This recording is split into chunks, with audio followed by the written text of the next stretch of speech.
That is a fast track to war. It is an act of insanity.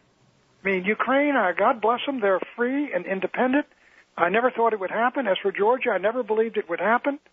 And it happened. And that's a wonderful thing. But we cannot lay down a marker that we're going to go to war with a nuclear power to ensure that that situation endures forever. Well, you know, in the press this morning, Agence France Press is reporting that Russia is considering putting bombers in Cuba, or putting a refueling base for bombers in Cuba, quote, in response to America putting anti-missile missiles in Poland.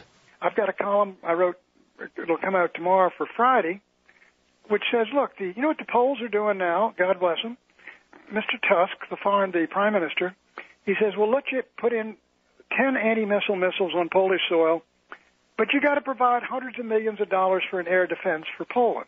We are being held up for the privilege of defending Poland. I would tell the Poles, we've changed our mind. We're not going to put the missiles into Poland. We're not going to put the radars into Czechoslovakia. We're going to restore our relations with Mr. Putin's and Mr. Medvedev's Russia. So, no, we don't accept this shakedown. Goodbye and good luck. And that's what I would do. I would never, frankly, we should never have given the NATO war guarantees to the Baltic states. We can't defend those countries. I mean, if a Russian militarist regime came to power and overnight they walked into Estonia, Latvia, and Lithuania, what in heaven's name would we do?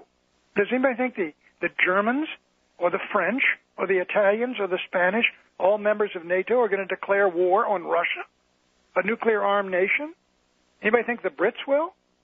This is, to me, this country's following the same stupid pattern of every other people before it, and it is, and you can see what the Brits did.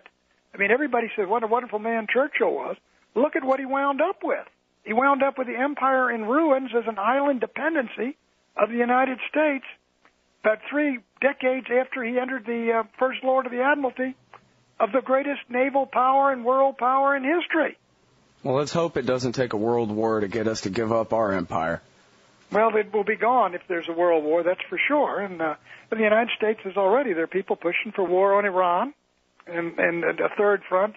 It's good to see that there are people in the administration like Gates and the chairman of the Joint Chiefs who are trying to talk that down and damp that down. But you got the neocons are just livid over the fact that some second-level State Department guy showed up at talks with the Iranians.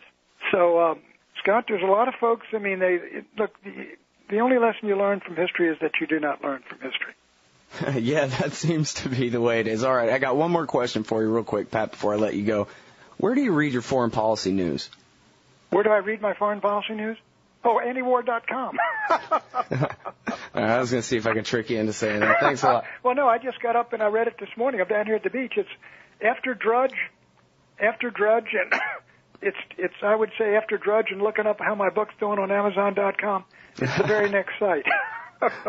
All right. Hey, thanks a lot for your time today. Everybody, Pat Buchanan, he is the author of Where the Right Went Wrong, Day of Reckoning, A Republic, Not an Empire, The Death of the West, and the new one, Churchill, Hitler, and the Unnecessary War, How Britain Lost Its Empire and the West Lost the World. Thanks very much for your time today. Well, thank you, Scott.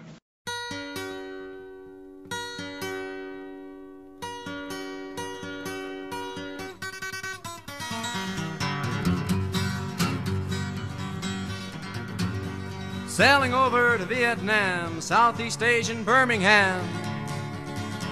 Well, training is the word we use, nice word to have in case we lose. Training 1 million Vietnamese to fight for the wrong government and the American way. Well, they put me in a barracks house just across the way from Laos. They said you're pretty safe when the troops deploy, but don't turn your back in your house, boy. When they ring the gong, watch out for the Viet Cong.